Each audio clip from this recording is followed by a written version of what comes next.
Hey y'all, welcome back on Together Under God. And today I'm going to be sharing a part of my testimony that really means a lot to me in more details. If you want to see the full extent of my testimony, it's right up there. But this is going to be the description of a specific month of my life. For those who want context, because you have not seen my testimony, at that time I was half in the New Age, half in Christianity. I did know that Jesus was God because I had encountered him, but I was not reading the Bible and I wasn't really rooted in the Word or in fellowship or anything like that. And yet God decided to lead me in such a profound way, and I just witnessed miracles and incredible things happened. And most of all, I felt God's power and God's healing over those people and over myself as well, in the most drastic way. And I really see this part of my testimony as the moment where God was making sure he was really showing his power to me and sealing my faith. And if my faith is ever wavering, I just need to think back to those moments, and that just does it. All of these happened in my hometown in Switzerland, in Geneva.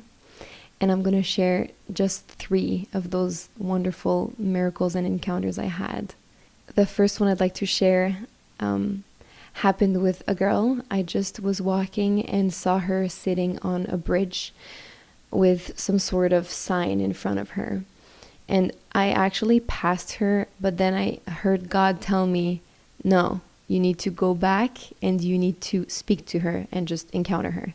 And that was happening all the time. Like for a whole month, I would just go out in the street and listen to where God would lead me. Sometimes I would literally get guided, like left, right, this way, this person. So I just walked. I was like, okay, I'll be obedient, even though it was hard at times because my own mind would, get in the way, and I would be like, that's so awkward. But I knew that God would never lead me to something that would fail. And so I just went and I sat with her. And I asked her, what's up, what's going on? And even just that action, of getting on the same level as somebody who's on the floor when everybody is walking in a really intense flow is already like a stop in time. So I sat down with her and asked her what was wrong. And she told me that she had just come over from France because her boyfriend was abusive towards her, and that she basically had to run away from that relationship, and that she just got here, that she had no money, no friends, and that she was felt just lost and by herself. So I felt God tell me, just place your hands on her knees and sing these words to her. So I put my hands on her knees. And I can't remember exactly, but I think I started singing to her just a random tune that came in my mind that resembled something like, you're not alone and you're loved and it's going to be okay. And she was crying as I was sharing this with her, and the presence of the Lord was just so powerful and intense. He was just it felt like he was over us, between us, inside of both of us. It was just incredible. And once I finished, she just looked at me and she smiled and she said, I know. And it was just so incredible, because what I really think happened is that this girl knew the Lord. And I was just there as a reminder, as a messenger that God sent to say, remember me, remember Jesus, remember God. That's how I interpret it. And she just looked at me and said, I do know that God is with me always. It was just so beautiful. And I asked her if I could do anything else for her, and she said no. And she said that was more than enough. So I left.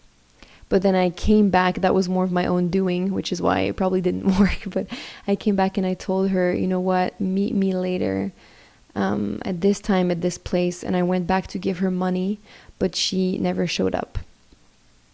Now, the second encounter story was also with a woman in a church. I used to go to that church a lot during that time to just play and worship the Lord. So, as I said, even though I was half in the New Age, half in Christianity, I was writing a lot of songs for Jesus.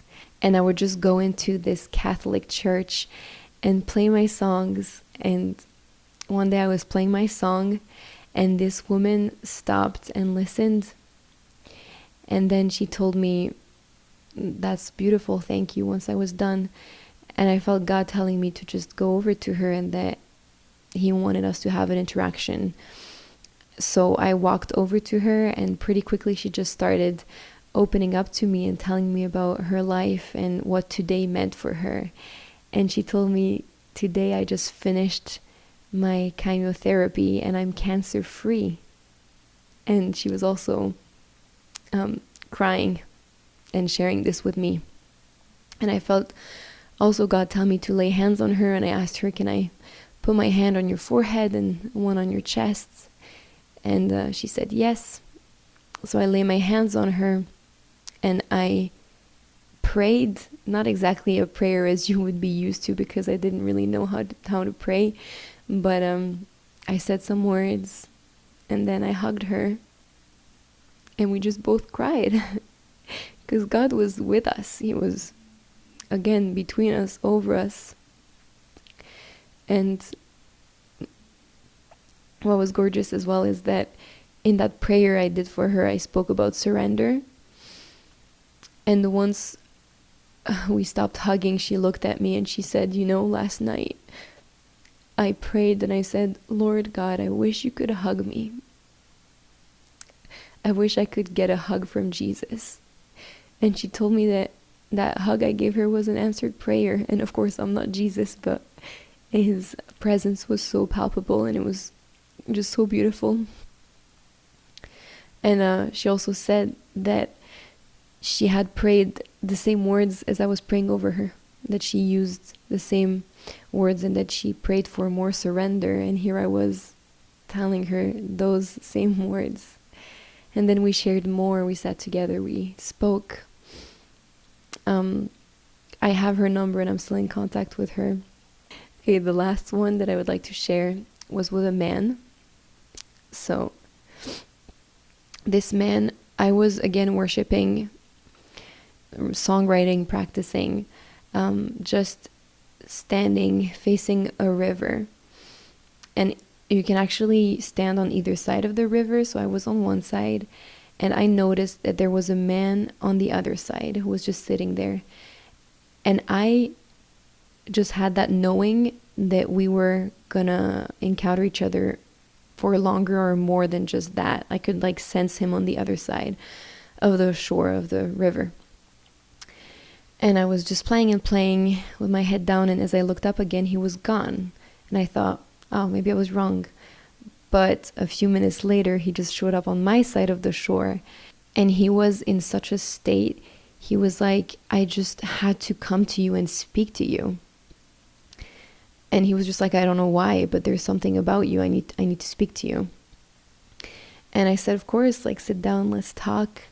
And he also opened up to me and shared that he was going through a lot of sadness and darkness, that he felt really hurt by his past relationship and by the woman that left him, that he felt manipulated, betrayed, and that he was, it was apparent that he was still very attached and stuck onto those feelings.